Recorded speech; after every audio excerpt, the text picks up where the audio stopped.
Sa ibang balita, pinaulaan ng isang survivor na mahamog nang mahulog sa bangin ang GV Florida bus sa Bontoc sa Mountain Province.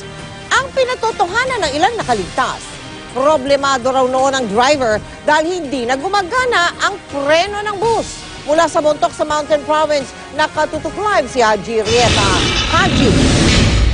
Yes, Mel, samantalang ay 15 na ang bilang naman ng nasawi sa malagim na aksidente ng bus sa bayan nga ng Bontoc Mountain Province noong Biyernes ng umaga. Ang pinakuling nasawi ay binawian ng buhay sa Pasig Medical Center kahapon ayon yan sa Bontoc Police. Samantala, Mel, hindi nga totoo ang naging unang pahayag ng abogado ng GV Florida bus na masama ang panahon. Ayon yan sa naging pahayag naman ng isa sa mga nakaligtas sa aksidente. Narito ang ulat.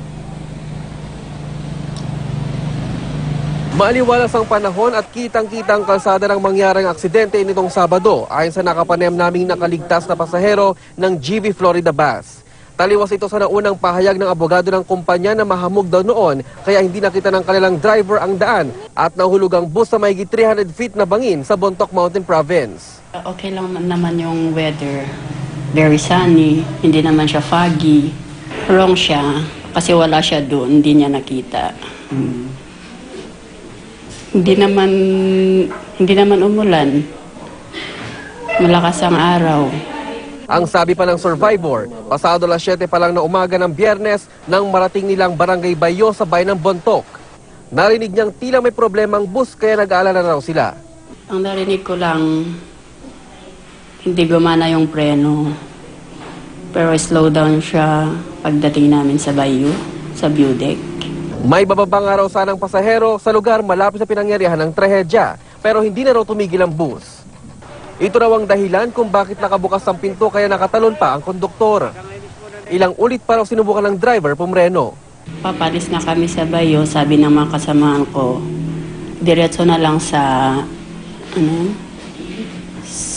sa may kwan ng mountain para diretso dyan maibangga. Hindi narinig.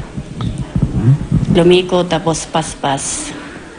Hanggang sa may narinig silang malakas na tila sumabog at nalaglag sa ilalim ng bus. Nang muli siyang magkamalay, wala na raw siya sa bus. Tapos pagkakising ko, nandyan ako sa baba. Ewan ko kung mga kasamahan na lahat ng mga kasamahan ko sa bus. Galing siya ng Maynila para asikasuhin ang mga papeles papuntang Israel. Uwi sana sa Bontoc para makasamang makaanak. Ngayong araw sana ang kanyang biyahe pa Israel pero di na muna ito matutuloy. Nagtamo siya ng mga sugat sa muka at iba't ibang parte ng katawan. Nakausap namin si Norberto Cue, ang may-ari ng Mountain Province Cable and Tours. Nakiusap siyang wag na lang siyang kunan ng kamera. Sabi niya hindi sa kanilang bus na nalaglag. Pag-aari na raw iyon ng GV Florida Transport. Pero ang plaka kanila pa raw. Ang sabi raw ng GV Florida, nasa proseso pa ang paglilipat ng papeles ng bus matapos mabili noong September 2013. Hindi rin daw totoong nagpabaya sila sa mga pasahero. Matapos na raw ang aksidente, nandun na sila. Nag-asikaso sa pagdadala ng mga sugatan at nasawi sa ospital.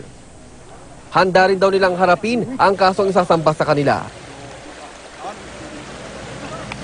Mel, sinubukan din nating makapanayam mga driver ng bus si Edgar Reynon. Pero ayon sa kanya, Mel, ay aantayin daw lang muna nila na magsalita ang kanilang abogado. Samantala, Mel, naisampa naman na ang kasong reckless imprudence resulting in multiple injuries at multiple physical injuries at multiple homicide laban nga sa driver ng bus at maging na rin nitong may-ari ng bus ng GV Florida Transport Incorporated. Mel? Maraming salamat sa iyo, Haji Rieta.